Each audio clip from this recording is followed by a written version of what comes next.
네. 그러면 오늘 말씀 제목 함께 읽어보실까요? 오늘 말씀 제목 다 함께 시작. 차별로 가득한 세상 속에서. 네, 차별로 가득한 세상 속에서라는 제목입니다. 그러니까요, 우리가 농사 잘 지어야 되는데 그 농사 중에 제일 중요한 게 말씀 농사다라고 말씀드렸습니다. 네, 농사에는요 세 가지 조건이 돼야 된다 말씀드렸어요. 살아있는 씨, 깨끗한 밭, 부드러운 밭. 이 세 가지가 필요하다 말씀드렸습니다. 그래서 이 살아있는 씨는 하나님의 말씀이다라고 이야기 드렸죠. 오늘 이제 주일학교가 옆에서 이제 드리는데 오늘 주일학교 예배 때 뭐 하냐면은 그 원더홀에 씨앗을 숨겨둔대요.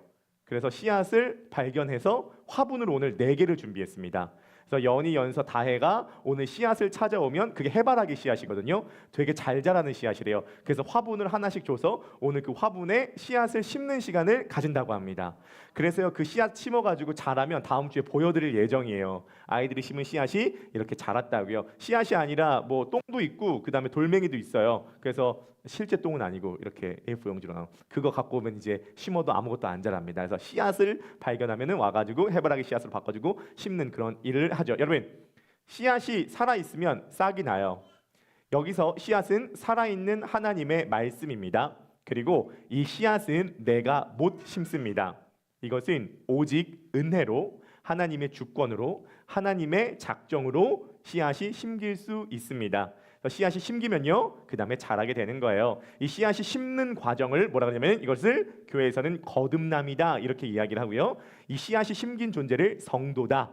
이제 교회 다니는 사람을 성도라고 하지 않고 이 씨앗이 심긴 존재를 성도다라고 이야기를 해요. 그래서 베드로 전서에서는 이렇게 이야기를 합니다.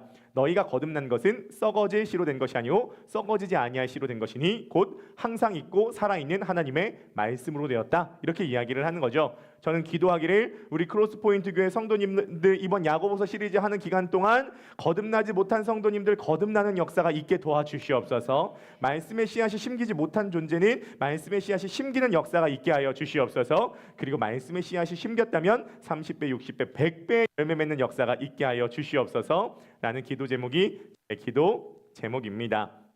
그러면요 이 씨앗이 심기면 우리가 할 수 있는 것 두 가지예요. 하나는 밭을 깨끗하게 하는 거고 하나는 밭을 부드럽게 하는 것입니다. 그래서 야고보서에서는 넘치는 악과 더러움을 버리고 온유함으로 너희 가운데 심겨진 말씀을 받으라 라고 이야기를 하게 된다는 거죠. 그러면요 살아있는 씨와 좋은 밭이 만나면 이 씨에서 싹이 납니다.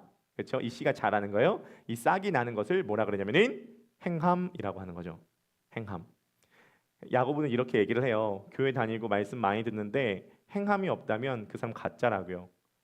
오늘날 교회가 이렇게 무능하고 이렇게 많은 욕을 먹는 이유가 무엇이냐면 말은 잘하고 뭔가 진리를 선포하는 것 같은데 그대로 행하지 못하는 성도들 때문에 교회가 이렇게 욕을 먹고 있는 것 같습니다. 근데 행하는 성도도 있어요. 근데 못하는 사람도 많죠. 못하는 사람 때문에 욕을 먹는 건데 우리나 잘하면 되겠죠. 그래서 하나님께서 우리 보고 세 가지 행하라라고 이야기하십니다. 첫 번째, 생명의 언어. 언어가 중요하다고 말씀하시고요. 두 번째, 연약한 자를 돌봄. 중요하다고 하시고요. 세 번째, 거룩한 삶을 살라고 하십니다. 이 세 가지는요, 야고보서 1장에 나오는데 야고보서 1장은 서론입니다. 그래서 이 세 가지가 이제 야고보서에서 쭉 펼쳐지는 건데요. 2장에 연약한 자를 돌봄이 야고보서 2장에 나오고요. 그 다음에 생명의 언어에 대해서 야고보서 3장에 나오고요. 그리고 거룩한 삶에 대해서 야고보서 4장에 나오고 야고보서 5장은 야고보서 1장을 반복하면서 끝나게 됩니다. 이게 야고보서 전체 구조다라고 볼 수가 있겠습니다. 여러분 하나님의 말씀대로 왜 행해야 되냐? 하나님께서 말씀하시면 그것을 왜 행해야 되냐면요. 간단합니다. 이것은요 단순히 좀 더워요? 하다가 또 추우시면 얘기하세요. 이것은 단순히 신앙과만 관련된 문제는 아닙니다. 여러분 우리는요 어떤 전문가의 이야기를 들을 필요가 있습니다. 그렇죠? 그래서 그 얘기해주는 사람의 권위를 인정하고 그 다음에 내 위치를 인정하면 그 사람의 말을 듣는 거예요. 그대로 행하는 겁니다. 그러면 내게 복이 있다는 겁니다. 우리 정호 형제도 사실은 사업을 하니까 사업 컨설팅 역할을 하지 않습니까? 그럼 두 가지 부류가 있지 않나요? 컨설팅을 해준 대로 열심히 하는 사람이 있고 컨설팅을 해줄 때 자기 고집 때문에 안 듣는 사람이 있고 그렇죠? 그럼 둘 중에 누가 복이 있어요? 컨설팅 해준 대로 행하는 사람이 복이 있어요? 자기 고집대로 하는 사람이 복이 있어요? 시킨 대로 하는 사람이 복이 있잖아요. 근데 꼭 시킨 대로 안 하고 자기 스타일대로 하는 사람이 있다 그 말입니다. 그러니까 이게 신앙과만 관련된 문제가 아니라 인생 전체에서 발생되는 문제예요. 여러분 우리가 주식을 한다 그러면 전 주식 안 하거든요. 근데 예를 들어 생각해 보시겠습니다. 주식 하시는 분 만약에 워렌 버핏이 여러분들에게 개인적으로 와서 거기 회사가 앞으로 뜰 거니까 반드시 주식 사놔 라고 얘기했다고 가정해 보겠어요. 여러분 주식 하시면 그 회사 주식 살 거예요 안 살 거예요? 솔직히 몇 퍼센트 살 가능성? 100% 삽니다. 왜 사요? 누가 얘기했으니까? 워렌 버핏이라고 하는 권위를 인정하니까 사잖아요. 그러면 그 말대로 순종하는 자에게 복이 있다 그 말입니다. 그렇죠? 그러니까 제가요 드디어 5개월 만에 기타 그만두게 되었습니다. 네, 오늘 2부 때요 제가 그 우리 무현 집사님 기타 치시는 걸 보면서 난 정말 안 치길 잘했다 이 생각이 정말 이제 드는 거예요. 아니 어떻게 이게 세 개의 이 악기로 이 정도의 풍성한 사운드를 낼 수 있구나. 저 깜짝 놀랐습니다. 그러니까요 이게요 전문가는 다르다니까요. 기타리스트고 음향업계 일을 하니까 음향을 잡고 악기 가운데 이 음향을 내는 게 맛이 다르잖아요. 우리는요 이은이가 여태까지 고생 많았죠. 이은이가 막 뭔가는 조율하는데 조율을 열심히 하지만 우리는 아마추어니까 그게 안 되는데 이 전문가가 와서 딱 잡아주니까 음향이 잡히잖아요. 여러분 그러면 보세요.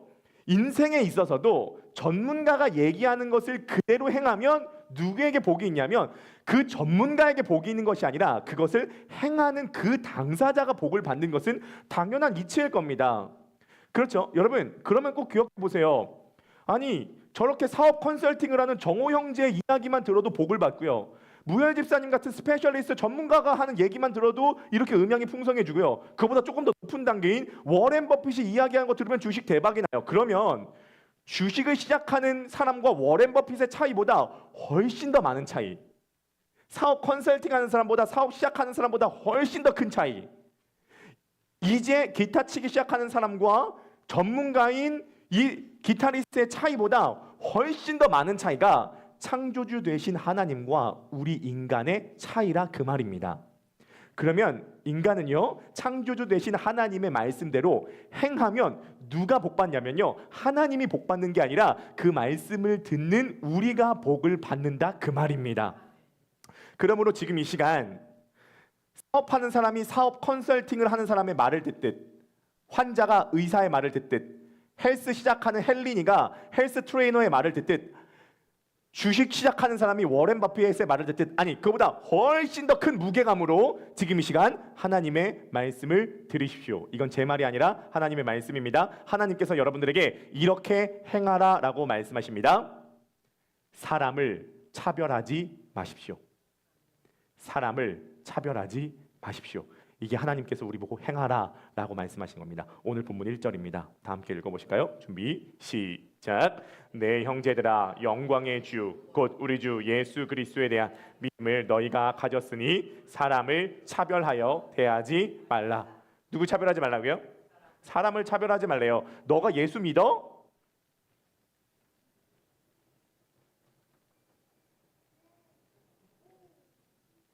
위로 더 올려요? 좀 있으면 시원해지실 겁니다. 네. 추우신 분들은 또 추우실 거고요. 네. 추우시죠, 에서 집사님? 네. 또 우리 온도가 다 다르고, 네. 이제 만불 시대 상정하셨던 분과 또 3만불 시대 다르고, 네, 그렇습니다. 자, 보시오. 우리가 예수 그리스도의 믿음이 있다면, 영광의 주님에 대한 믿음이 있다면 사람을 차별하지 말래요. 여러분 사람 차별하세요? 사람 차별해요. 예, 그렇죠. 우리가요 교회 다니는 사람이 사람 차별 안 하는 것 같아 보여도 우리도 여전히 사람 차별해요. 솔직히 미국 사람이랑 유럽 사람이 있고요. 베트남, 필리핀이 있다고 생각해 보세요. 약간 우리 가운데 선입견이 있다 그 말입니다. 그리고 부자와 가난한 자에 대한 차별은 없어도요. 우리 가운데 나랑 좀 잘 맞는 사람에게 우리가 호감이 가고 나랑 안 맞는 사람을 차별하는 게 우리 가운데 있어요. 여러분 우리가 너무도 많은 차별 가운데 살기 때문에 차별 안 한다고 생각하지만 여러분 입장 바꿔놓고 생각해 보시오. 세상은 다 차별 가운데 있거든요. 차별로 이루어진 게 세상입니다. 예를 들어 볼까요? 여러분 비행기 타보셨죠? 퍼스트 클래스 타보셨나요? 안 타보셨죠? 저도 안 타봤어요. 드라마만 봤습니다. 여러분들이 어제나 오늘이나 영원토록 타는 것은 어디예요? 이코노미, 경제적인 것, 이코노미 타잖아요. 그러면요, 세상에서는요, 어쩔 수 없이 돈을 많이 내면 많이 내는 대로 대우를 잘 받고요, 돈을 적게 내면 적게 내는 대로 대접을 못 받습니다. 그게 세상이요. 그게 잘못됐다가 아닙니다. 차별이 기본값이 세상입니다. 지위가 높으면 더 좋은 대접을 받고요, 지위가 낮으면 덜 대접받아요. 제가 아는 분 중에 신한은행에 그 VIP 고객이 있었대요. 그럼 VVIP는요, 그거 가잖아요. 그러면요, 은행 지점장이 나온대요. 마주하러 나온대요. 그러면요, 그 VIP석이 따로 있었대요. VIP실이 따로 있었대요. 거기서 맞아드는 거예요. 왜냐면은 이 회사에 유익이 되니까. 어쩔 수 없이 차별 가운데 우리가 산다, 그 말입니다. 여러분, 제가 지난주에 그 말씀 드렸는데요, 한국 사람은요, 남의 시선을 꽤나 많이 의식합니다. 그렇죠? 여러분들은 어떠실지 모르겠어요. 근데 저는 남의 시선을 많이 의식해요. 여러분들이 지금 눈동자로 저를 바라보고 있잖아요. 되게 부담스러워요. 얼마나 부담스러운지 아세요? 이게 굉장히 부담스러운 일입니다. 우리는요, 남의 시선을 상당히 많이 의식하는 성향이 있어요. 남이 나 어떻게 생각할까? 내 표정, 내 행동, 내 백그라운드, 내가 먹는 음식, 내가 사는 집, 내 남편, 내 아내, 내 자식, 내 부모, 남들이 나를 어떻게 생각할까? 굉장히 중요하게 우리는 많이 의식하곤 합니다. 여러분, 남들이 나를 어떻게 생각하느냐를 왜 많이 우리는 의식하죠? 왜 이렇게 그것이 중요한 존재가 되었죠? 간단해요. 이면을 좀 살펴보면 좋은데요, 남들이 나를 어떻게 생각하는지를 의식하는 이유는요, 간단합니다. 사람은요, 알게 모르게 사람을 만났을 때 평가하거든요. 평가해요. 내가 의식하든 의식하지 못하든 평가해요. 여러분들도 지금 설교를 평가하시죠? 지루하네, 재밌네, 통찰력 있네, 잘 무슨 소린지 모르겠네, 지는 저 말한 대로 사나? 평가하시죠? 그리고 저도 여러분들을 보면서 평가하죠. 에스 집사님 머리 색깔이 하얀색과 갈색이 섞였네. 약간 근대나 중세 느낌 나네. 뭐 보미자매님 머리를 볶았다가 좀 풀렸네. 우리는 사람의 얼굴과 표정과 이걸 보고 평가해요. 그건 어쩔 수 없어요. 여러분들 수능이 아직 안 끝났다는 거 아시죠? 수능 아직 안 끝났어요. 우리가 여전히 사람을 만났을 때 A, B, C 등급을 받아요. 우리도 평가하고 남도 평가하고 심지어 자기 자신도 평가해요. 평가해요. 우리와 소고기의 차이가 그렇게 운명 차이가 나지 않습니다. 예, 1 플러스 플러스 받잖아요. 우리도 1 플러스 플러스 1, 2, 3 받아요. A, B, C 등급 받는다고요. 여러분들도 사람 만났을 때 은근히 평가하지 않나요? 이 사람은 이런 스타일이야. 이 사람의 표정, 말투, 옷차림, 이 사람의 성격, 이 사람의 센스, 이 사람의 표현 능력을 보니까 이 사람은 A, B, C, D, E, F 중에 몇 등급이야. 여러분, 결혼 회사에 가보니까요, 결혼 회사 그 사이트에 있어요. 그 사이트에 가보니까요, 정확하게 사람의 등급을 나눕니다. 상품화가 돼요. 상품화. 그러면요, 가서 이제 정보를 입력해요. 키, 몸무게, 스펙, 연봉, 나이 쫙 입력해요. 그러면 거기 점수가 나온대요. 기가 막히죠. 평균 몸무게보다 5kg 더 쪘으면 마이너스 5점. 평균 몸무게보다 5kg 빠졌으면 플러스 5점. 대머리 마이너스 20점. 예, A, B, C, D로 싹 나눠요. 여러분, 그 제가 너무 궁금했거든요. 나라고 하는 상품성이 한 어느 정도 될까 너무 궁금했어요. 그래서 결혼회사에 들어가서 제 키, 몸무게, 연봉, 스펙, 그 다음에 제 사는 곳 여러 가지를 제가 입력을 했거든요. 제 등급이 몇 등급이 나온 줄 아십니까? 제가요, 적어도 좀 겸손하게 한 C등급 나오겠다 이렇게, C등급은 나오겠지. 참고로 저희 하나한테 물어봤을 때 무조건 A 플러스라 그랬습니다. 그러니까 그거는 말도 안 되는 거고, C는 나오겠잖아요. C는 나오겠지. 그런데요, 놀라운 게 A, B, C, D, E, F 중에 F 밑이 있어요. 그게 제적이거든요. 제적은요, 결혼정보회사에서 안 받아주는 존재가 제적이래요. 근데요, 메인 결혼정보회사에서 제가 뭐냐면 F 밑이래요. 제적이랑 안 받아준대. 제가 너무 큰 충격을 받았어요. 제가요, 시장성에서 상품 가치가 떨어집니다. 이런 만물의 찌꺼기와 같은 저와 결혼해준 저희 아내를 내어준 아내 부모님께 모든 영광 올려드리고요. 자, 여러분 한번 생각해보죠. 원래 그런 거예요. 원래 그런 거고, 다 A, B, C, D, E, F를 나눈다고요. 이 사람의 재력만 보고 그런 것이 아니라 이 사람의 성격, 표정, 이 사람의 표현 방식 이런 걸 보면서 나눠요. 예. 거기까지 나누는 건 어쩔 수 없어요. 평가하는 것까지는 어쩔 수 없습니다. 근데 문제가 있어요. A, B, C, D로 평가하잖아요. 그 다음에 문제가 뭐냐면 평가하는 것에 따라서 대우가 달라져요. A는 좋은 대우 받아요. B는 좀 덜 좋은 대우, C는 그보다 덜 좋은 대우, F는요, 사람들이 관심을 안 줘요. 제적이요 받아주지도 않아요. 눈길조차 안 줍니다. 그러니까요, 돈 많이 벌려고 하는 사람을 제가 가만히 살펴보니까 왜 돈을 많이 벌려고 하지? 편안하게 살고 싶어서 돈 많이 벌고 싶은 줄 알았어요. 그런데요, 여러분, 대한민국에서요 불편하게 살기가 여간 힘들지 않습니다. 여러분, 여름에 춥죠? 여름에 춥죠? 여름에 냉방병 걸리죠? 겨울에 따뜻하죠? 하루에 먹고 싶은 거 다 드시죠? 우리 이미 편안하게 삽니다. 근데 왜 사람이 돈을 더 잘 벌려고 하냐면요, 제가 가만히 보니까 안전하고 편안한 삶도 있어요. 근데 그보다 더 큰 것은요, 돈을 많이 벌면, 성공하면 더 좋은 대접을 받거든요. 더 좋은 대우를 받아요. 그게 아내의 대우든 남편의 대우든 부모님의 대우든 세상의 대우든 직장의 대우든 아니면 나 자신에 대한 떳떳함이든 아니면 불특정 다수에 대해서 나를 좋게 대우해줘요. 그러니까요, 높은 지위를 유지하고 싶고 올라가고 싶은 거예요. 그러니까 사람은요, 사람에게 받아들여지기를 원하거든요. 근데 내가 받아들여지려면 내가 조건을 충족시켜야지만이 받아들여진다가 기본값이니까 이 조건을 충족하려고 무던히 애쓴다 그 말입니다. 무던히 애쓴다 그 말이에요. 그러니까요, 열심히 잘 나가는 사람도요, 사실은 그 마음 가운데 어떤 불안이 작동할 수 있냐면, 내가 만약에 여기서 떨어지면 지금 받고 있는 대우를 못 받기 때문에 지금 받고 있는 대우라도 받으려면 여기서 더 떨어지면 안 돼라고 하는 불안이 작동되고요. 또 다른 한편에서는요, 내가 이미 C, D, E, F로 내려가가지고 대우를 제대로 못 받는 사람은요, 낙심해가지고 더 올라갈 여력이 없어요. 한편으로는 낙심이 작동되고 한편으로는 불안이 작동돼요. 왜냐면요, 등급에 따른 대우가 달라지거든요. 이걸 뭐라 그래요? 이걸 차별이라고 합니다. 근데 오늘 성경은요, 이렇게 이야기해요. 차별하지 말래요. 어떻게 차별을 안 해요? 사람 딱 보면 차별이 되는데, 퍼스트 비즈니스 이코노미가 딱 되는데, 우리 이기원 선생님 또 아내분께서 스튜어디스신데 퍼스트 비즈니스 딱 다르지 않나요? 그죠? 이게 서비스가 다르지 않나요? 잘 모르시나요? 예? 비즈니스가 없으세요. 네. 되게 정직하게 또 있는 그대로 얘기를 해주시네요. 네. 비즈니스가 없습니다. 네. 적합에서 비즈니스가 없습니다. 네. 네. 아주 담백하게 얘기를 해주십니다. 네, 감사해요. 네, 그런 겁니다. 여러분, 근데요, 어떻게 우리가 사람 차별을 안 할 수가 있을까요? 여러분, 오늘 본문을 근거해서 차별이라고 하는 독을 해독할 수 있는 두 가지 해독제가 있습니다. 이 두 가지를 오늘 소개해 드리는 것이 오늘 가장 중요한 설교의 작업일 것 같습니다.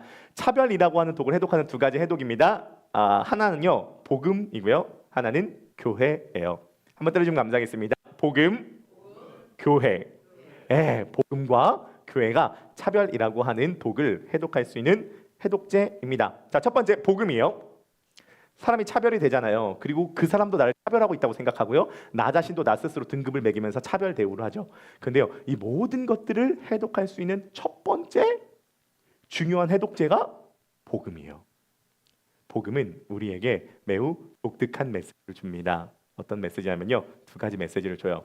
복음의 메시지는 이것입니다. 첫 번째, 우리는 우리가 생각한 것보다 훨씬 더 망가져 있는 죄인입니다. 두 번째, 우리는 우리가 상상한 것보다 훨씬 더 사랑받는 존재입니다. 복음의 메시지 두 가지요. 우리는 우리가 상상한 것보다 훨씬 더 망가져 있는 죄인이고요. 우리는 우리가 상상한 것 이상으로 사랑받는 의인입니다. 여러분, 아무리 잘나봤자 죄인이고요. 아무리 가난해봤자 사랑받는 의인입니다. 여러분, 저는 사실 돈이 더 많은 사람에게 눈이 가고 가난한 사람에게 눈이 안 가고 그러진 않아요. 그러면은 목회하면 안 되겠죠? 네, 그러면은 비즈니스 하면 되겠죠? 그렇다고 우리 비즈니스 하시는 분들이 그렇게 돈 따라간다는 건 아닙니다. 근데 저는요, 여기서 여러분, 가난하다는 건 돈이 없는 것만 가난한 게 아니에요. 지식이 없는 것, 사랑이 없는 것, 표현이 없는 것, 예의가 없는 것, 이 모든 것들이 다 가난한 겁니다. 여기 돈 대신 다른 걸 넣어봐요. 예를 들어 예쁜 반응을 넣어봅시다. 저는요, 사람에게 다가가서 예쁜 반응을 보이면 마음이 열린데 예쁜 반응을 보이지 않으면 마음이 닫혀요. 그 사람 가난한 사람이거든요. 대화가 잘 통하는 사람에게 마음이 열려요. 대화가 안 통하는 사람에게 마음이 닫혀요. 지식이 풍성한 사람에겐 마음이 열려요. 지식이 없는 사람에겐 마음이 닫혀요. 호감 가는 사람에겐 마음이 열려요. 미운 사람에겐 마음이 닫혀요. 그게 저예요. 돈이 없는 사람에게는 마음이 다치지 않는데 다른 게 없으면 마음이 다치더라고요. 다른 게 없으면 마음이 다치더라고요. 여러분들 어떠십니까? 그러니까요, 2000년 전에 회당에 부자가 먼저 들어왔대요. 근데 금가락지를 끼고 들어온 거예요. 그러니까요, 사람들이 앞자리 와서 앉으십시오 이렇게 얘기하는 거예요. 근데 연이어서 남루한 옷을 입고 온 사람이 두 번째로 들어온 겁니다. 그러니까요, 넌 저기 서 있어라 이렇게 얘기했다는 거예요. 야고보가 제발 그러지 말아라, 제발 그러지 말아라 라고 이야기를 하는 거죠. 여러분들은 어떠세요? 여러분들은 가난한 사람에게 눈이 더 갑니까? 부자에게 눈이 더 갑니까? 바꿔서 얘기해서 뭔가 많이 갖고 있는 사람에게 마음이 열립니까? 뭔가 없는 사람에게 마음이 열립니까? 바꿔서 얘기를 볼까요? 여러분들이 호감스러운 사람에게, 사랑스러운 사람에게, 뭔가 풍성한 사람에게 마음이 열립니까? 뭔가 없고 무식하고 예의도 없고 표현도 없고 정서도 없고 사랑도 없는 사람에게 여러분들의 마음이 열립니까? 여러분, 사람은요 어쩔 수 없이 호감스러운 사람한테 마음이 열리고요, 미운 사람한테 마음이 닫혀요. 근데 문제가 뭔지 아세요? 호감스러운 사람은 사람들이 다 많이 사랑해 주니까 이 사람들은 더 호감스러운 존재가 되는데, 미운 사람은요 사람들이 정을 안 주니까 사랑을 못 받아서 더 미운 존재가 돼요. 여러분, 미운 사람의 특징이 뭔지 아세요? 잘난 척해요, 이기적이에요, 자기밖에 몰라요, 그리고 약간 진상 느낌이 있어요. 진상 느낌이 있다고요. 이들의 특징이 뭔지 아십니까? 자기가 잘못했을 때요, 그나마 괜찮은 사람은요, 자기가 잘못한 걸 알고 있는 사람은 그나마 참아줄 수 있겠어. 진짜 열받는 사람이 누군지 아세요? 지가 잘못했어. 근데 지가 잘못했다는 걸 지가 몰라. 그리고 오히려 나보고 문제라 그래. 그럼 열받죠. 열받죠. 근데 여러분, 복음이 뭐예요? 복음이 뭐냐면, 우리가 예쁠 때 우리를 사랑해 주신 게 아니라 우리가 미울 때 우리를 사랑해 주셨대요. 우리가 호감스러울 때 우리를 사랑해 주신 게 아니라 우리가 진상일 때 우리를 사랑해 주셨대요.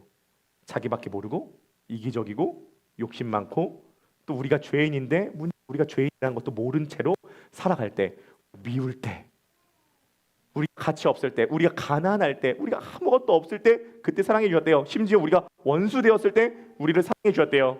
그게 복음이에요. 로마서 5장 8절입니다. 다 함께 읽어보실까요? 시작. 그러나 우리가 아직 죄인 되었을 때 그리스도께서 우리를 위하여 죽으셨습니다.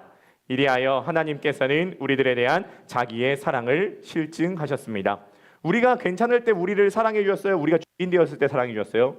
죄인 되었을 때요. 여러분, 죄인 사랑하는 거 안 쉬워요. 여러분, 죄인 사랑해 보세요. 죄인 사랑하는 게 얼마나 어려운데요. 근데 우리가 죄인일 때, 우리가 문제 많을 때, 우리가 진상일 때, 우리가 아주 미울 때 우리를 사랑하셔서 우리를 대신해서 죽으셨다라고 이야기를 합니다. 여러분, 이 은혜를 아시나요? 우리가 문제 많을 때 사랑받았다는 거. 우리 A 코드 한번 잡아주겠어요? 나를 위해 오신 주님, 나의 죄를 위하여서 유대 민족들에게 잡히시던 그날 밤에 아무런 말도 없이 우리에게 사랑을 보여주신 주님 예수, 십자가를 지셨네. 그러나 언젠가 주님을 부인하며 원망하고 있을 때에 나에게 오셔서 사랑의 손길로 어루만지셨네.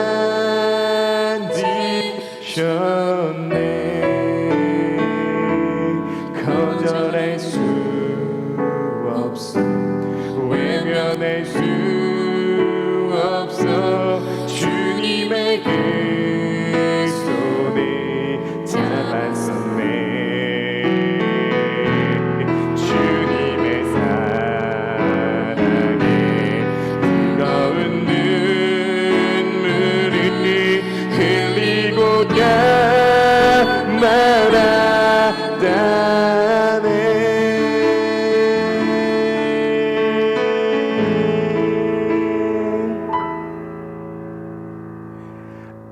아무런 자격도 없는 나를 위해 아무런 소망도 없는 나를 위해 사랑한다 말하시네. 이 낮은 날 위해 이제 나는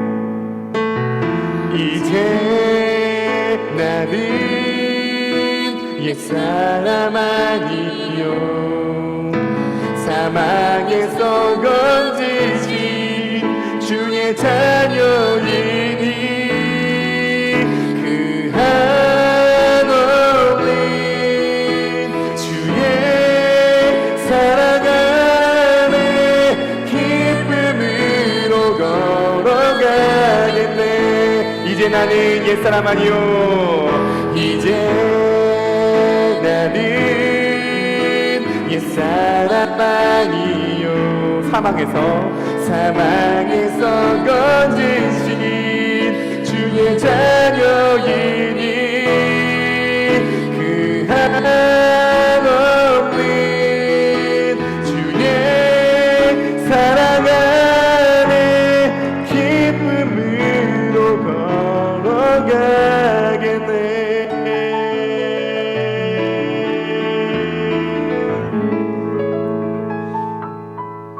그러니까요, 주님이 나의 자격과 조건과 의도와 목적을 갖지 않고 나를 사랑해 주셨잖아요. 주님이 나를 차별 안 하셨잖아요.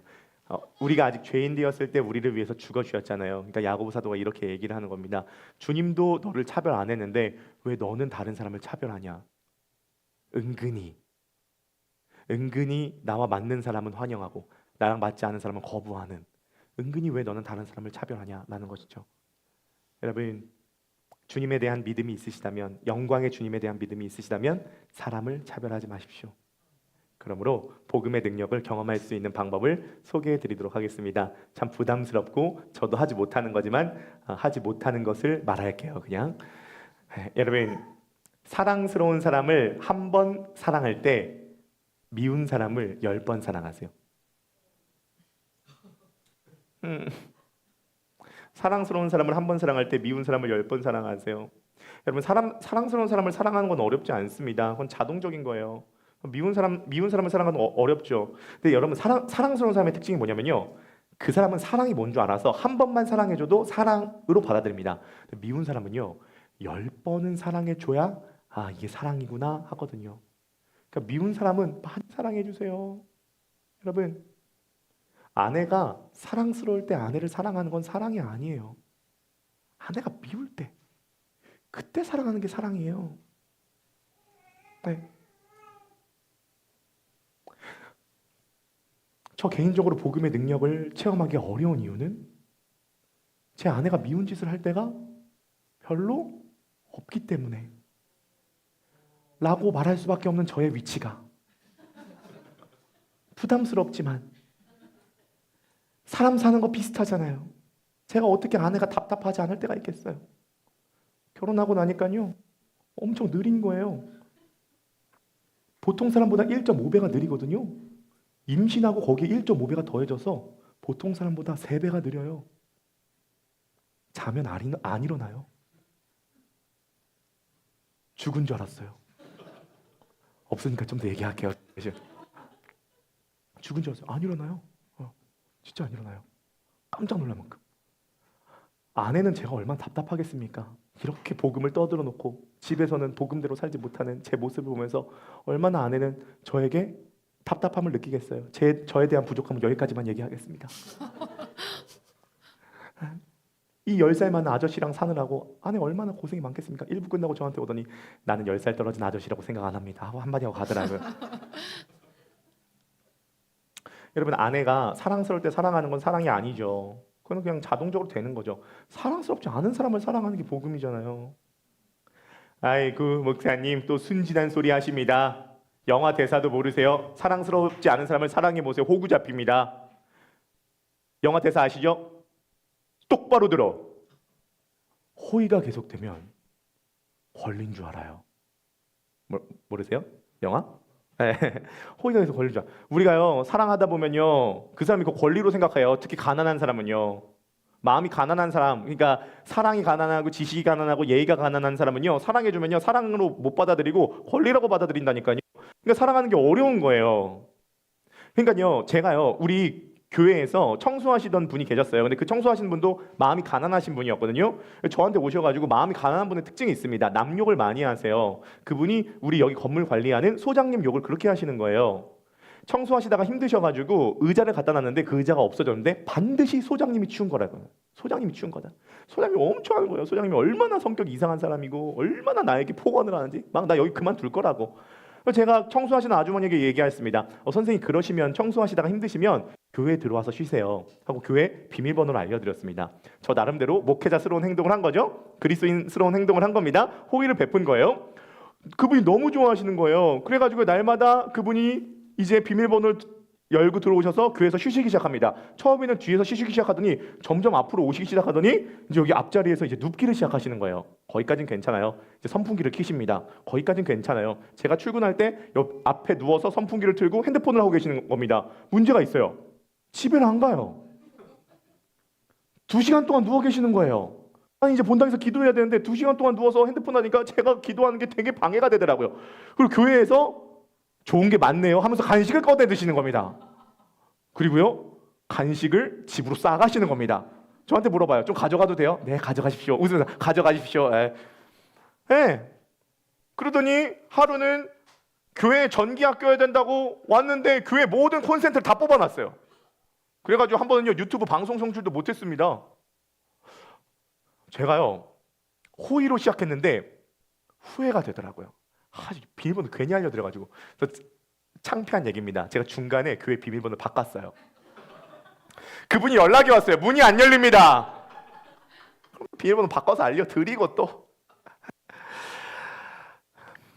여러분 누군가 사랑하다가 우리가 지치거나 우리가 그 사람이 더 미워지거나 그 다음에 그 사람이 그걸 권리로 생각하는 경우가 많아요. 어떻게 해야 돼요? 제 고민이 이거거든요. 고민이요. 네요. 제가 드리고 싶은 말씀은 이겁니다. 아무런 생각 없이 무작정 잘해주라는 말이 아니에요. 그냥 무작정 호의를 베풀라는 말이 아닙니다. 진짜 예수님이 나를 사랑해 주셨듯이 그 영혼을 마음으로 사랑하라는 겁니다. 아무리 괜찮은 사람도 불쌍한 게 있어요. 사람을 불쌍하게 여기라는 거예요. 사람을 불쌍하게 여기면요 그 사람에게 내가 잘해주고 못해주고 그건 그 다음 문제입니다. 마음으로 사랑하세요. 우리 다 너무 불쌍하잖아요. 안 불쌍해요? 네, 옆 사람이 얼마나 불쌍한데요. 네, 이은이 보세요. 얼마나 불쌍합니까? 네, 우리 이기원 선생님 주말에 쉬셔야 되는데 주말에 못 쉬고 계속 독방 육아 하시고 또 내일 출근하시고 아침 일찍 골드라인 타고 또 저 여의도까지 가시고 얼마나 불쌍해요. 네, 우리가 다 불쌍하거든요. 서정일 집사님 복음 한번 깨달아 보겠다고 맨 앞자리에서 항상 이렇게 싸우고 계시고 얼마나 불쌍합니까? 여러분 우리가 다 불쌍한 존재들이거든요. 옆에 있는 사람 좀 불쌍하게 여겨주세요. 여러분 이 가난한 사람 우리가 다 영적으로 가난한 사람들이거든요. 이 가난한 사람을 불쌍히 여기고 사랑하면요 하나님께 이렇게 말씀하십니다. 이 사람이 나중에 큰 사람이 된다는 거예요. 믿음의 부유한 자가 된다는 거예요. 그 본문이 2장 5절이죠. 다 함께 읽어보시겠습니다. 준비 2장 5절 시작. 가난한 사람을 택하셔서 믿음의 부요한 사람이 되게 하시고 하나님을 사랑하는 이들에게 약속하신 그 나라의 상속자가 되게 하시지 않았습니까? 할렐루야. 이 가난한 사람, 이 지식이, 재정이, 정서가, 마음이, 생각이 이 가난한 사람을 사랑하면요 왜 사랑해야 되냐면 하나님께서 이 사람을 택하셔서 이 사람이 나중에 믿음의 부유한 사람이 된대요. 하나님 나라의 상속자가 된대요. 그러니까요 옆에 사람 많이 잘해주세요. 가난한 사람 잘해주세요. 불쌍한 사람 잘해주세요. 연약한 사람 잘해주세요. 이 사람이 나중에 믿음의 부유한 자가 되고요 상속자가 될 것입니다. 여러분들이 그런 사랑의 통로가 되시기를 주님의 이름으로 간절히 축복합니다. 차별을 해독할 수 있는 첫 번째 방법은요 복음이고요. 두 번째 방법은요 교회예요. 교회가 무엇인지 아는 것입니다. 오늘 본문은요 세상에서 만난 관계를 말하지 않습니다. 사회에서 부자와 가난한 자가 만난 것이 아니라 회당에서 만났거든요. 이 회당을 오늘로 치면 교회라고 할 수 있겠죠? 2장 2절입니다. 다 함께 시작. 만일 너희 회당에 금가락지를 끼고 아름다운 옷을 입은 사람이 들어오고 또 남루한 옷을 입은 가난한 사람이 들어올 때에 어디에 들어왔어요 지금? 회당에 들어왔어요. 회당이 오늘로 치면 어딜까요? 교회입니다. 그러니까 교회에 지금 가난한 사람과 부유한 사람이 들어온 거예요. 이렇게 들어왔을 때에 차별하지 말라는 거죠. 여러분, 교회 안에 부자와 가난한 자가 들어왔을 때 차별하지 말려면요, 교회가 어떤 곳인지 알아야 됩니다. 교회가 어떤 곳이에요? 십자가 달린 곳이 교회인가요? 오늘 정호 형제가 이렇게 왔는데 교회가 어떤 곳이에요? 일요일마다 오는 거. 일요일마다 오는 거. 그죠? 그죠? 일요일마다 오세요, 정호 형제. 우리 영자 웰컴입니다. 네. 세상의 특징이 있습니다. 이 틀렸다고 보는 게 아니에요. 그냥 세상이 그렇다는 겁니다. 세상은요, 너, 나는 나예요. 너가 잘 되는 건 너가 잘 되는 거고, 내가 잘 되는 건 내가 잘 되는 겁니다. 너가 아픈 건 너가 아픈 거고요, 내가 아픈 건 내가 아픈 거예요. 너랑 나랑 달라요. 그래서 각자 도생. 너는 너의 길을 가고 나는 나의 길을 가요. 근데 교회는 달라요. 여러분, 성경에서 교회를 어떤 곳이라고 하냐면요, 기억하세요? 교회는요, 그리스도의 몸이에요. 예수님을 머리로 모신 몸이 교회입니다. 여러분, 몸의 특징이 있어요. 지체는 다 다른데 하나예요. 지체는 다른데 하나예요. 그게 몸이에요. 그래서 손의 영광이 발의 영광이고 발의 아픔이 손의 아픔이에요. 세상은요, 너의 영광은 너의 영광, 나의 영광은 나의 영광. 사실 너의 영광은 나의 아픔, 나의 아픔은 너의 영광이 세상이에요. 사실은 각자 다른 거예요. 그런데요, 교회는 한 몸이기 때문에 교회는 이렇게 얘기할 수 있어요. 너의 영광이 곧 나의 영광이고 너의 아픔 곧 나의 아픔이야. 왜냐하면 너는 너, 나는 나가 아니라 우리가 한 몸으로서 하나이기 때문이야. 교회죠. 옆 사람이 잘 되는 게 아니라 내가 잘 되는 거고요. 이 옆 사람이 안 되는 게 이 옆 사람이 안 되는 것이 아니라 내가 아픈 거래요. 그게 교회래요. 이번 연도 크로스포인트 교회의 주제가 교회거든요. 복음, 교회, 가정입니다. 그래서 우리가 5월 17일 날 가정에 대한 메시지도 전하면서 교회에 대한 게 참 중요해요. 그래서 이번 겨울 수련회 때 제가 교회에 대한 메시지를 준비하고 전하려고 했습니다. 2월 달에 겨울 수련회를 갔거든요. 토요일, 주일, 월요일 겨울 수련회를 갔습니다. 문제가 생겼어요. 겨울 수련회 가는 그 주간이 설날 주간이었거든요. 그런데 저에게 급성 치질이 왔습니다.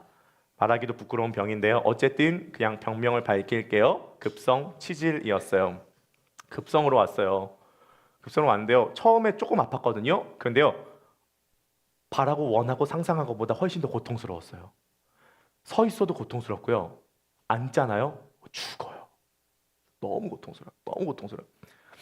제가 처음 이걸 겪어보니까 어느 병원 가야 될지, 처음에 피부과를 갈 뻔했어요. 피부과가 아니라 항외과가 있더라고요. 그래서 장기동에 한상준 항외과 갔어요. 진짜 가고 싶지 않았거든요. 치과만큼 가고 싶지 않았어요. 항외과 갔거든요. 의사 선생님이 제 상태를 보시더니 한숨을 쉬시는 거예요. 어휴, 불안하죠? 치질 중에 제일 악성 치질, 급하게 수술해야 된대요. 목요일날 가서 진단을 받았는데 금요일날 수술해야 된대요. 수련회는 토, 주일, 월인데.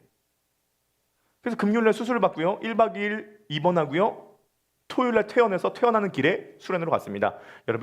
여러분들은 수련회 참석자로 오지만 저는 설교를 전해야 되거든요. 설교는요, 정말 고도의 집중이 필요합니다. 제가 지금 여러분들 원고 하나도 안 보잖아요. 근데 원고가 11페이지 있거든요. 11페이지 원고를 다 칩니다. 한 주 설교 준비를 월요일날 오전부터 시작하거나 빠르면 주일 저녁부터 시작해요.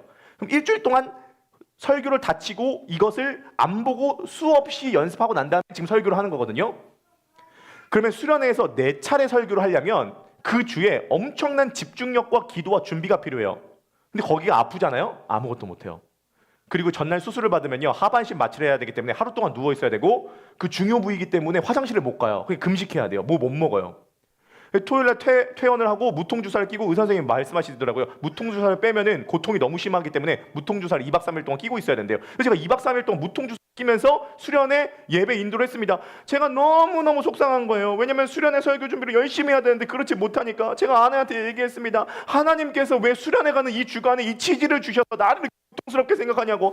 아내가요, 믿음 좋은 근데 고통스러울 때 믿음 좋은 소리 하는 사람이 제일 얄밉거든요. 주님께서 하실 거야. 주님이 오셔서 설교하냐고. 아니잖아요. 제가 설교해야 되는 거거든요. 주님이 하실 거야. 주님이 하실 거야. 네가 설교해라. 어째 설교 제가 해야 되는데. 근데요, 제가요 이번 수련회 때 특별한 은혜가 좀 있었습니다. 제가 깨닫게 된 것은요, 목회자는 입으로만 설교하는 것이 아니라 몸으로도 설교할 수 있구나라는 것을 깨닫게 되었어요. 가서 무통주사 달고 설교를 하고요. 사실은 창피해가지고 제가 밝히진 않았지만 수련회를 갈 때 사실 좌욕기를 갖고 갔었습니다. 그래서 남들에게 들키지 않게 좌욕기를 빨리 화장실에다 갖다 놨죠. 그리고 성도님들이 활동하는 동안 저는 화장실에 가서 좌욕하고 또 활동하다가 좌욕하고 하루 3번 해야 되거든요. 밤에는요 고열이 막 올라가가지고 막 너무 아픈 거, 몸살이 오는 거예요. 그래서 아스피린 2개 먹고 자고 이렇게 2박 3일 동안 진행을 했습니다. 그런데요, 교회가 한 몸이다라는 것을 몸으로 설명할 수 있었던 거예요. 여러분, 하나가 아프니까요 몸 전체가 아파요. 각자 따로 있는 게 아니에요. 세상은 각자 따로따로예요. 근데 교회는 그렇지 않아요. 너가 나고 내가 너예요. 손이 발이고 발이 손이에요. 각자 역할과 기능은 다르지만 같은 거예요. 우리 오늘 고린도전서 12장 26절입니다. 다 함께 읽어보시겠습니다. 26절 시작. 한 지체가 고통을 당하면 모든 지체가 함께 고통을 당합니다. 한 지체가 영광을 받으면 모든 지체가 함께 기뻐합니다. 아멘. 한 지체가 고통당하면요 모든 지체가 고통당하는 거래요. 한 지체가 영광을 받으면 모든 지체가 영광을 받는 거래요. 그 교회래요. 그게 몸이기 때문에. 그래서요, 장이 아프면요 위가 아픈 거고요, 손이 아프면요 발이 고생해야 되는 거고요, 발이 건강하면 손이 유익을 보는 거예요. 그러니까요, 너의 아픔이 내 아픔이고 나의 영광이 너의 영광인 거죠. 그리고요, 수련회를 설교를 하는데 이 구절을 만나게 되었습니다. 고린도전서 12장 22절입니다. 다 함께 읽어보실까요? 시작. 그뿐만 아니라 몸의 지체 가운데서 비교적 더 약하게 보이는 지체들이 오히려 더 요긴합니다. 몸을 보면요 약하게 보이는 지체가 있어요. 제가 수술한 그 부위가 얼마나 연약한 지체예요. 그런데요, 그 지체가 요긴하대요. 그 지체가 요긴하대요. 그러니까요, 사실은요 저도요 요번에 아팠잖아요. 근데 사실은 목회자가 좀 그런 로망이 있어요. 좀 멋있는 걸로 아픈 로망이 있거든요. 보통 이 목회자가 아픈 게 보통 멋있는 게 폐렴 이런 거 멋있잖아요. 폐렴 걸렸습니다. 주님 사랑하십니다. 멋지잖아요. 치질이 뭐냐고. 성도님들이 목사님 괜찮아요 물어보면서 막 킥킥거리고 웃고 난 아파 죽겠는데. 근데 보세요. 보세요. 그 부위가 얼마나 요긴한데요. 얼마나 중요한데요. 도리어 연약해 보이는 그 지체가 요긴하다는 거예요. 그게 몸이라는 거예요. 여러분, 야고보서가 이렇게 이야기하는 겁니다. 교회 안에 연약한 지체, 가난한 지체가 오히려 더 믿음에 부유한 자, 요긴한 존재가 될 수 있다고요. 단순히 돈이 없는 사람뿐만이 아니라 지식이, 마음이, 생각이, 예의가, 표현이, 영성이 없는 사람이 오히려 더 요긴한, 그 연약한 지체가 더 요긴할 수 있어요. 나는 복음 잘 모르겠다. 그러나 교회가 한 몸임은 인정한다. 그 사람이 오히려 더 요긴한 존재일 수 있습니다. 그 사람이 믿음에 부유한 자가 될 겁니다. 거기에 뭐가 없죠? 차별이 없어요. 손과 발이 어떻게 차별이 있죠? 기능이 다를 뿐이지. 위와 장이 어떻게 차별이 있어요? 네? 눈썹과 눈의 차별이 어디 있습니까? 각자의 역할을 하는 거죠. 각자는 자기를 위해서 역할하는 것이 아니라 다른 것을 섬기는, 다른 지체를 섬기는 역할을 감당한다는 거예요. 그래서 너의 영광이 내 영광이고 너의 아픔이 내 아픔이야. 그래서 너의 아픔을 내가 감당하기를 원하고 내가 갖고 있는 영광을 너에게 주기를 원해 라고 고백하는 공동체가 교회고, 그것이 바로 하나님 나라입니다. 여러분, 결론을 맺으면서요, 이게 바로 주님의 마음이에요. 우리 반드시 깨달아야 되는 게 있어요. 주님은요, 너는 너, 나는 나가 아니에요. 너가 아프면 내가 아픈 거고, 너가 영광을 받으면 내가 영광을 받는 거야. 그래서 너가 아픈 것보다 내가 아픈 게 나아. 너가 고통받는 것보다 내가 고통받는 게 나아. 왜냐하면 너가 고통받는 그 고통을 너는 견디지 못하지만 너의 고통을 나는 견딜 수 있거든. 그래서 우리가 당해야 되는 고통은 죽음이라고 하는 고통이고 하나님과 영원히 분리되는 고통이에요. 우리는 그 고통이 얼마나 큰 고통인지도 잘 몰라요. 그러나 하나님은 아시죠. 그래서 너가 그 고통을 당하느니 내가 그 고통을 당할게 라고 해서 그 고통을 감당하셨어요. 그게 바로 십자가예요. 예수님께서 우리들이 당면해야 될 하나님과의 단절과 죽음을 십자가 위에서 당면하셨습니다. 그리고 너의 영광이 내 영광이기 때문에 내가 갖고 있는 영광 너에게 준다고 얘기하세요. 예수님께서 갖고 계신 영광이 뭐냐면요, 하나님의 아들의 영광이요, 자녀의 영광이요, 자녀이면 상속자라고 이야기해요. 그것은 하나님 나라의 상속자의 영광이에요. 그 영광을 우리에게 주신다는 거예요. 그래서 우리의 아픔은 예수 그리스도께서 갖고 가셨고요, 예수 그리스도의 영광은 우리에게 주셨어요. 왜요? 사랑하니까요.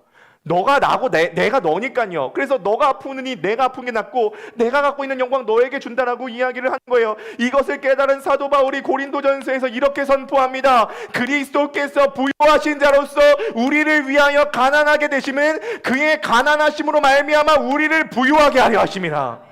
그리스도께서 부요하신 자지만 우리를 위하여 가난하게 되시면 그리스도의 가난하심으로 말미암아 우리를 부요하게 하십니다. 그러면 여러분 그리스도를 믿으십시오. 그러면 여러분들의 하나님 앞에서의 그 가난함을 그리스도께서 가져가시고요, 그리스도의 영광이 여러분들에게 옵니다. 그리스도의 십자가 위에서 우리들의 운명이 바뀌었고요, 우리들의 자리가 바뀌게 되었다는 사실을 믿으시기를 주님의 이름으로 간절히 축원해요. 우리는 이렇게 생각해요. 하나님의 사랑이 와닿지 않는다고요. 이런 마음이 있죠. 하나님 너무 멀리 계신 것 같고 하나님께서 사랑이 많으신데 이 사람도 사랑하고 저 사람도 사랑하다 보면은 하나님의 사랑이 n분의 1로 나뉠 것 같아요. 예를 들어서 하나님께서 사랑하는 사람이 10만 명이라고 하면 내 사랑은 10만 분의 1이 되니까 나에게 떨어지는 사랑은 아주 조그마한 것처럼 느껴진다 그 말입니다. 그러나 그렇지가 않아요. 여러분 한번 생각을 해보십시오. 하나님의 사랑은요 그냥도 100인데요 각 사람에게 100백입니다. 예를 들어 생각해 볼게요. 어떤 부모님이요 자식을 낳았어요. 첫째, 둘째, 셋째, 넷째를 낳습니다. 부모님이 갖고 있는 사랑은 100이에요. 그러면 첫째, 둘째, 셋째, 넷째니까 4명이니까 25, 25, 25, 25씩 사랑하나요? 그거 아니라 그 말입니다. 네 사람이면요 첫째도 100, 둘째도 100, 셋째도 100, 넷째도 100이에요. 그냥 다 100이에요. 그래서 네 사람을 위해서 다 죽어줄 수 있는 게 부모지만 셋째 한 명의 문제가 일어나면 셋째 한 명을 위해서도 기꺼이 죽어줄 수 있는 게 부모라고요. 그러니까요 한 사람 한 사람에게 하나님의 사랑은 이은에게, 수가 집사님에게, 에서 집사님에게, 이기원 선생님에게, 심일영 권사님에게 각각의 다 100입니다. 우리가 느껴지지 않아도, 우리가 믿어지지 않아도 하나님의 사랑은 100이에요. 그러므로 하나님의 사랑은 차별이 없이 오히려 가난한 사람에게, 연약한 사람에게 더 많이 흘러갑니다.